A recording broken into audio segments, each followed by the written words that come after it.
Hey, it's Hunt. You found Hunt on Saints. We're talking black and gold football. Do us a favor. Hit the like button, share your comments below, and hit that subscription button so you can get all of our content. Enjoy. Really good weekend for the New Orleans Saints, for their interim head coach, for the players in that locker room, and I think especially for the fan base as well. Just a tough 2 months there. You lose 7 in a row.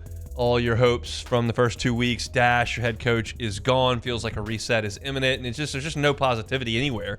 So for the Saints to come out and play with energy, play with effort, and play well, and beat a good football team in the Dome, I thought was really cool on Sunday. And Darren Rizzi met with the media yesterday to kind of discuss some different aspects of that game and then moving forward.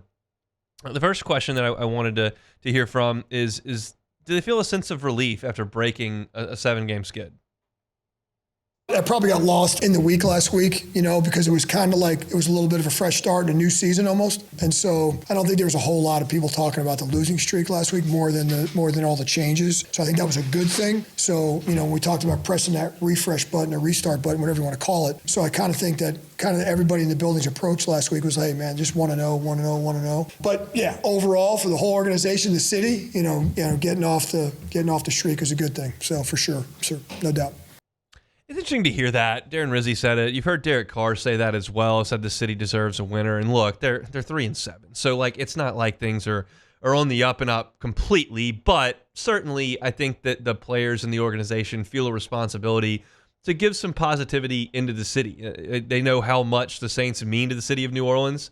And people take it hard when you lose 7 games in a row and fire the coach. So, I think that's important to note that they said that. He mentioned that nobody was really talking about the losing streak. They were more so just talking about the changes that were being made. And so the question was asked, are you expecting to make more changes this week? Well, I think all the changes that we made last week were received positively. But like I said to you guys last week, I want the guys walking in here every day thinking, okay, what's next? And it might be the smallest thing. And we got to continue to do that. We got to kind of continue to keep everybody alert. I just don't want to get into that same mentality. The buy-in is huge, I think. And so are we going to throw a couple more wrinkles at them this week? Heck yeah. We're going to try to do that every week. Try to keep everybody on their toes and, keep them fresh. But the main changes we made, we're not changing the locker room again. I'm not going to do that to bum the guys, but some of the schedule stuff and practices and maybe threw a couple different things into practice. Keep doing that. And that's really the task of an interim coach, isn't it? You got to find a way to make sure the guys are locked in. And so in college, when the carrot is taken away as far as a bowl game or whatever, a lot of people can start to look elsewhere, and it's tough to keep guys together.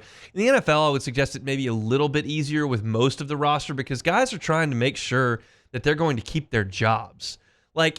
Truth be told, Cam Jordan doesn't need any more money or a new contract. Same goes for Alvin Kamara at this point. He doesn't need any more money or a new contract. He's taken care of there. Tyron doesn't need any more money or a new contract. So those guys don't have a ton to play for from that respect. But a lot of the younger players, a lot of guys that are stepping in for injury, they're trying to put great tape out there so that they can be on a team next year, whether it's the Saints or somebody else. So I don't necessarily worry too much about the effort from that perspective, but you do need guys to be locked in, and I think that starts with the players. Darren Rizzi can change the locker room all he wants, and he can change some of the things that they do day to day, practice schedule, all that kind of stuff. But the players don't take responsibility for it, and I don't know that it necessarily matters a lot. And Rizzi said he saw that last week, and he thinks that great things happen when players take hold of the locker room.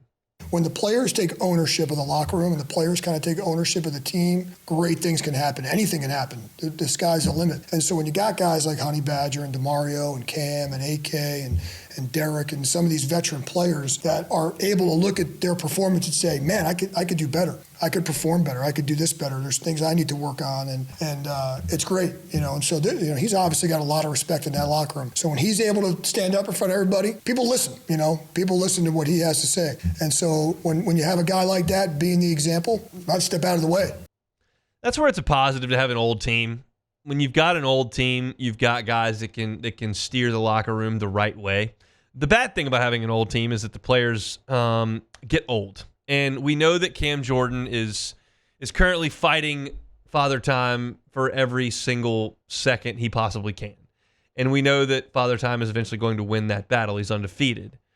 But Cam Jordan was more noticeable on Sunday. He did get back there for his first sack of the year. He did do a pretty good job in terms of run defense. He's fallen off over the last 2 years, and that's obvious to anybody that's watching. However, it was nice to see Cam Jordan against the Atlanta Falcons, a team that he's plagued over the years, to step up and have his best game in 2 months this season as a Saint. And Darren Rizzi said, and they asked, is there going to be more Cam Jordan moving forward?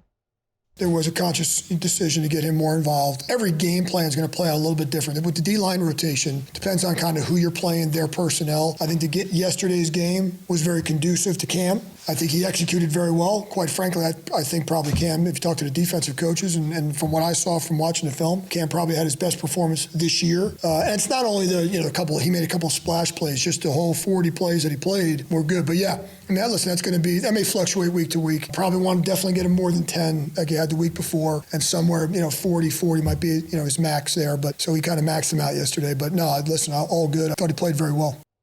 Look, you got Carl Granderson, you got Chase Young. Those guys are better players than Cam Jordan at this point. They're better pass rushers. They're even better against the run. They're just better players. And those guys were showing up on Sunday too. I mean, huge play by Chase Young to come off the edge, bend the edge, and get that strip sack.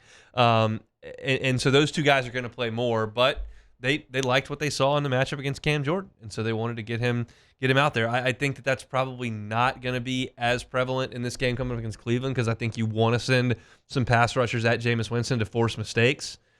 Maybe you don't get those quite as often from Kirk Cousins, so you want to make sure that you stop the run and you get Cam out there for that. But I think it was good to see Cam Jordan kind of break out and have a great game in this season that's been so frustrating for a lot of players, but him very much included. Doesn't mean you're going to see him every week for 40, 45 snaps, but I think there's still a spot for him because of the leader that he is, and you're trying to make sure that you keep everybody moving in the right direction. The last one here, Pete Werner dealing with a little bit of a hand injury. Darren Rizzi updated that. He's dealing with a little bit of a hand deal. They're doing some tests on that, see what's going on. So we'll kind of see what the results are. But that's why he came out of the game. Feels like, and I cross all the fingers. Feels like that doesn't sound quite as bad as what we've been hearing. Who knows? Maybe they go to check it out and it is bad. We'll see.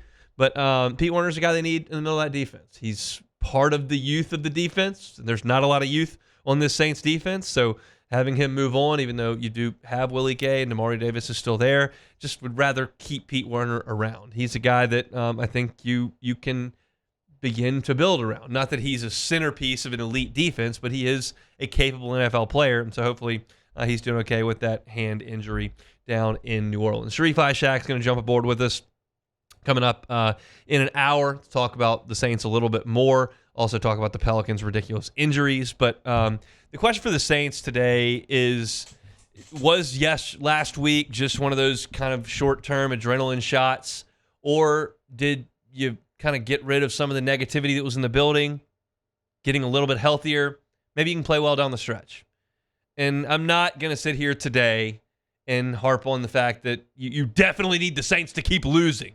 That's not a time and place for today. I thought it was cool on Sunday that they got a win. I think they got another home game coming up against a mediocre team here in Cleveland. Got an opportunity to win another game. We'll see if the Saints can do that. But we'll always have your Saints coverage on YouTube at Hunt on Saints. Subscribe to the channel. Get your Saints information and news every single day right there on your homepage if you subscribe to Hunt on Saints. Hey, it's Hunt. Thanks for watching Hunt on Saints. Before you leave, help us out a little bit. Hit that like button. Leave your comments in the section below. And hit that subscribe button so you get all our content right here from Hunt on Saints. We'll see you next time.